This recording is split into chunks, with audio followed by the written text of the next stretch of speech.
sono un istrione, ma la genialità è nata insieme a me.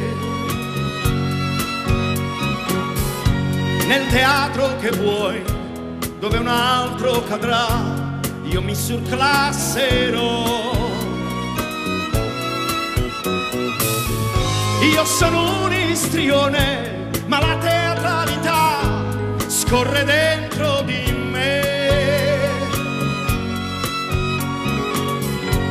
4 tavole in croce e qualche spettatore, chi sono lo vedrai, lo vedrai.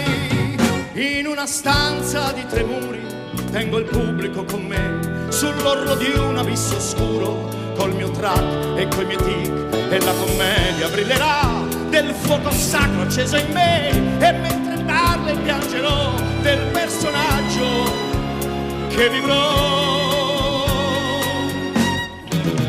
Perdonatemi se con nessuno di voi non ho niente in comune.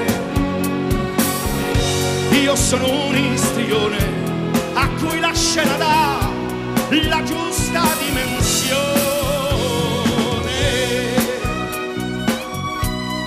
La vita torna in me ad ogni eco di scena che io sentirò, e ancora morirò di gioia e di paura quando il sipario sale. Paura che potrò non ricordare più la parte che so già.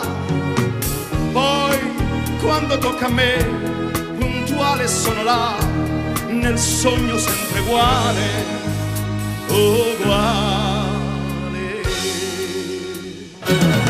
Io sono un istrione ed ho scelto oramai la vita che farò. Procuratemi voi se repliche in città è un successo farò. Io sono un istrione e l'arte sola è la vita per me. Se mi date un teatro e un ruolo adatto a me, il genio si vedrà, si vedrà.